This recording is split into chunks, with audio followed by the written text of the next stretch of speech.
మొన్ననే మరి జరిగిపోయినటువంటి విషయం తెలుసుకొని ఇక్కడికి రావడం జరిగింది.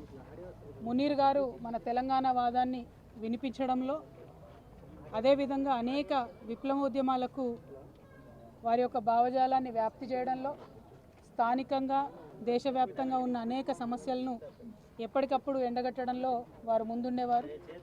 ఏమాత్రం భయం లేకుండా అద్భుతమైనటువంటి నాలెడ్జ్తోని, వాక్చాతుర్యంతో ఆయన ఎంతోమందిని ప్రభావితం చేయడం జరిగింది.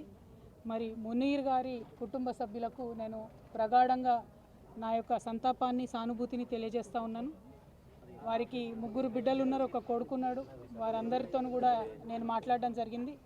వారందరూ కూడా ఒకటే కోరారు, మా నాన్నగారు చేసినటువంటి కాంట్రిబ్యూషన్ని, తెలంగాణ పట్ల వారు చూపించినటువంటి ప్రేమని ప్రపంచానికి మీరు తెలియజేయండి అని చెప్పి వారు అడగడం జరిగింది.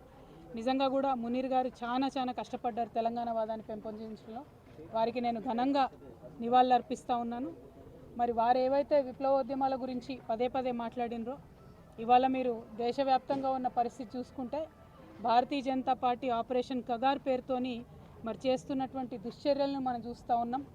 మరి మావోయిస్ట్ పార్టీ జనరల్ సెక్రటరీ గారు నంబాల కేశవరావు గారు వారు ఎన్కౌంటర్లో మృతి చెందితే కనీస మానవత్వం చూపించి అంతిమ సంస్కారం కోసం కుటుంబ సభ్యులకు మృతదేహాన్ని ఇచ్చేటటువంటి సంస్కారం కూడా లేనటువంటి పార్టీ భారతీయ జనతా పార్టీ. ఈ వైఖరిని మేము చాలా తీవ్రంగా ఖండిస్తున్నాం. పదే కోరినా కూడా స్పందించకుండా మారణకాండ, విధ్వంసకాండ కొనసాగించడం ఇంకొక వైపు అయితే, కనీసం మానవత్వంతో చనిపోయినటువంటి శవాలను కూడా మావోయిస్ట్ పార్టీ సభ్యులు వారి కుటుంబాలకు ఇవ్వకపోవడం అన్నది నిజంగా దారుణం. ఇది కుటుంబాలన్నీ కూడా బాధపడేటటువంటి సందర్భం. ఈ వైఖరిని మేము తీవ్రంగా ఖండిస్తున్నాం. అట్లానే మరి మంచిర్యాల జిల్లాలో నిన్నగాక మనం చూసినాం, సరస్వతి నది పుష్కరాలు కాళేశ్వరం దగ్గర జరిగినాయి. ఇదే మంచిర్యాలకు ఎంపీగా ఉన్నటువంటి వంశీ గారు కాంగ్రెస్ పార్టీ యొక్క దళిత వ్యతిరేక వైఖరిని ఎండగడుతూ మరి వారు చెప్పడం జరిగింది, మమ్మల్ని ఇన్వైట్ చేయలేదు సరస్వతి పుష్కరాలకు.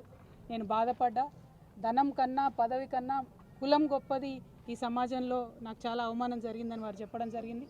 కాంగ్రెస్ పార్టీ రేవంత్ రెడ్డి గారు యాదగిరి గుట్టలో కూడా అదే చేసిండ్రు. రేవంత్ రెడ్డి గారి కుటుంబ సభ్యులంతా కూడా పైన ఆసనాలలో కూర్చొని దళితుడు అయినటువంటి డిప్యూటీ సీఎం బట్టి విక్రమార్క గారిని కింది ఆసనాల్లో కూర్చోబెట్టి అవమానించినటువంటి దారుణమైన సంస్కృతి రేవంత్ రెడ్డి గారిది, కాంగ్రెస్ పార్టీ. మరి 2 పార్టీల వైఖరి కూడా మరి సమసమాజ నిర్మాణానికి కానీ, ప్రోగ్రెసివ్ థాట్ ప్రాసెస్ కానీ వ్యతిరేకంగా పనిచేస్తున్నటువంటి సందర్భాన్ని మునీర్ అన్న లాంటి జర్నలిస్టులు అందరూ కూడా తమ కళాలు జుల్పించి మరి వ్యతిరేకించాల్సినటువంటి అవసరం ఉందని చెప్పి ఈ మంచిర్యాల గడ్డ నుంచి నేను పిలిపిస్తూ ఉన్నాను. ఎందుకంటే మంచిర్యాల అంటే మనందరికీ తెలుసు, పోరాటాల పటిమ ఉన్నటువంటి ప్రాంతం.